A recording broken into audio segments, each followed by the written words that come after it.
Assalamualaikum dan salam sejahtera kepada Dr. Muhammad.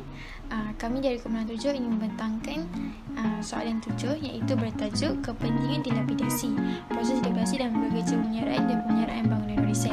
Kumpulan kami terdiri daripada 4 orang ahli iaitu Nuri Syazwani binti Sabri, Nabi Ismail binti Roslan, Adilina binti Saudin, Nur Darwisha binti Ahmad Kasarudin. Okey, yang pertama adalah pengenalan. Dilapidasi adalah kaji selidik kerosakan pada bangunan dengan melihat kecacatan yang berlaku pada bangunan. Warisan negara haruslah sentiasa dijaga dan diberi perhatian kerana sebuah warisan mempunyai nilai sejarah yang tinggi. Segala proses pemeliharaan dan pemeliharaan adalah berdasarkan kesesuaian sebuah warisan agar warisan tersebut dapat dikekalkan dan tidak rosak begitu sahaja. Warisan juga merupakan sesuatu yang ditinggalkan turun-temurun dengan mempunyai kepentingan sejarah serta untuk satu tempoh yang panjang ianya telah ditinggalkan.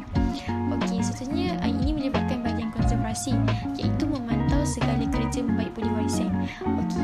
Dalam bahagian konservasi ini cawangan yang terlibat adalah cawangan kajian pemeliharaan, cawangan pemeliharaan bangunan dan cawangan pengurusan pemeliharaan bangunan.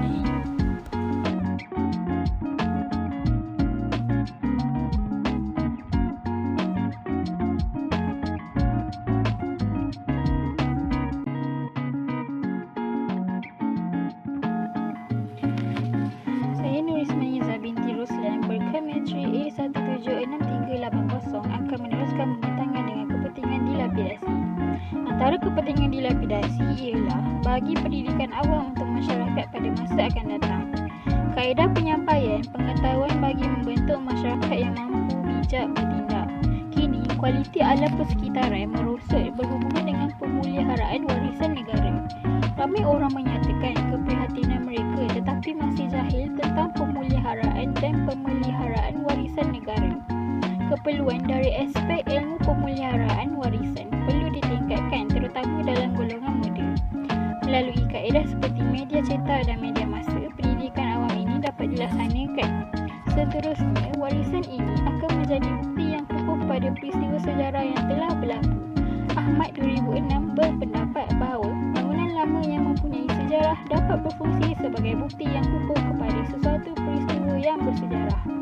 Misalnya, pada zaman penjajahan Portugis, Belanda dan British di tanah Melayu, terdapat banyak bangunan dan monumen yang telah dibina bagi tujuan kediaman, pentadbiran, pertahanan, pengangkutan dan perniagaan di sekitar bandar.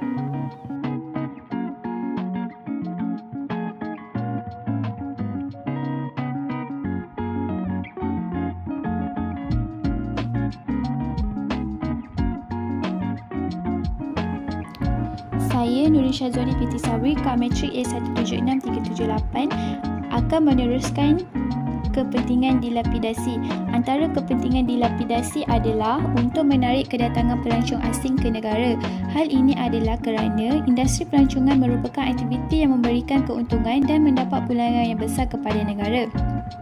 Apabila pelancong daripada pelbagai negara semakin bertambah, bilangannya dapat meningkatkan sektor ekonomi negara. Contohnya, apabila pelancong melancong ke Melaka, sudah tentu muzium menjadi pilihan yang paling utama kerana ia merupakan sejarah negara iaitu Kesultanan Melaka. Bangunan yang ada di Melaka usianya melebihi 300 tahun dan warisannya mestilah dipelihara agar boleh menjadi tatapan generasi kini. Selain itu juga, memupuk semangat patriotisme dalam diri merupakan antara kepentingan dilapidasi.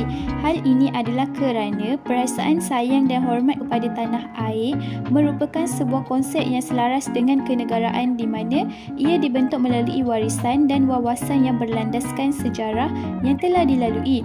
Apabila individu itu berusaha untuk menjaga warisan negara, lahirnya dengan semangat mempertahankan negara daripada kuasa asing. Mereka akan terkesan dengan sejarah kerana semangat wira terdahulu yang melindungi negara mereka. Contohnya, Tugu Negara mencatatkan nama wira negara yang terkorban dalam mempertahankan negara.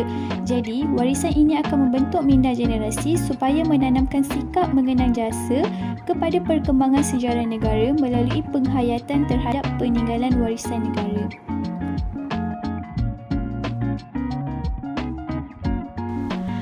Seterusnya adalah proses dilapidasi dalam kerja-kerja pemeliharaan dan pemeliharaan bangunan warisan.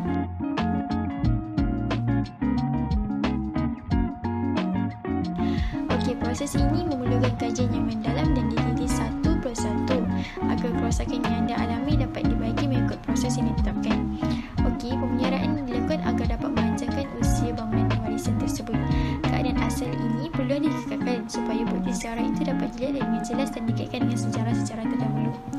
Okey, Dr. A. Ghaffar Ahmad menyatakan bahawa proses dalam pemeriksaan bangunan sejarah itu ialah satu kerja pemeriksaan terhadap kerosakan dan kecacatan bangunan bersejarah tersebut sebelum sebarang kerja-kerja pemeliharaan dan penjagaan dapat dilakukan. Bukan itu sahaja, bangunan bersejarah tidaklah terikat kepada bangunan lama sahaja, tetapi juga kerja pemeliharaan dapat dilakukan kepada bangunan-bangunan baru. Okey, garis panduan pemeliharaan bangunan warisan dikut oleh Jabatan Warisan Negara Julai 2012 menerangkan dalam melaksanakan proses validasi ini perlu dilakukan mengikut kaedah yang telah ditetapkan.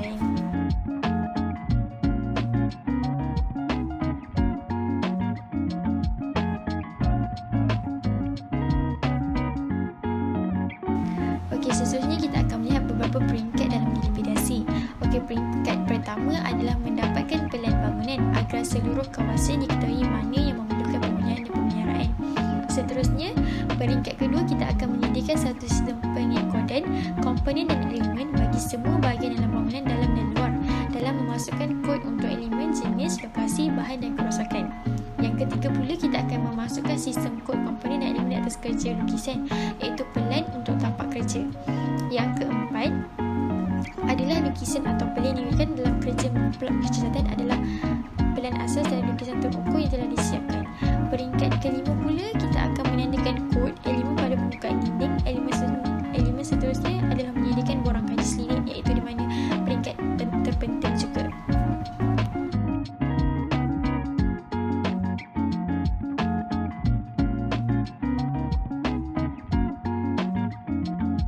Seterusnya, sambung kepada peringkat 6, iaitu mencatat keadaan dan tahap kerosakan bangunan ke dalam borang dengan perkara-perkara penting seperti nama perekod, tarikh merekod, elemen bangunan, lokasi, jenis kerosakan, punca kerosakan dan cadangan pemeliharaan.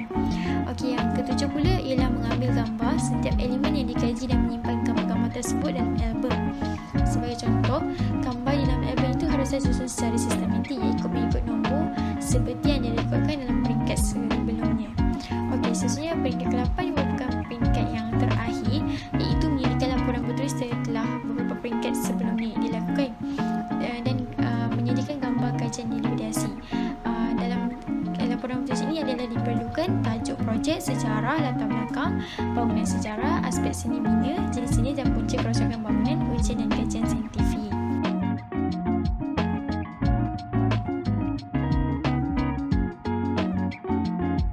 Seterusnya, kita akan lihat proses pemeliharaan dapat dibagikan kepada 4 peringkat. Okey, yang pertama adalah mengenal pasti kepentingan budaya bangunan warisan tersebut, iaitu sebagai kajian awal yang dilakukan ke atas bangunan tersebut. Yang kedua adalah mengumpul maklumat-maklumat mengenai faktor-faktor yang mempengaruhi masa depan bangunan dan tapak. Yang ketiga adalah penyediaan pelan tindakan, iaitu kepada skop kerja dan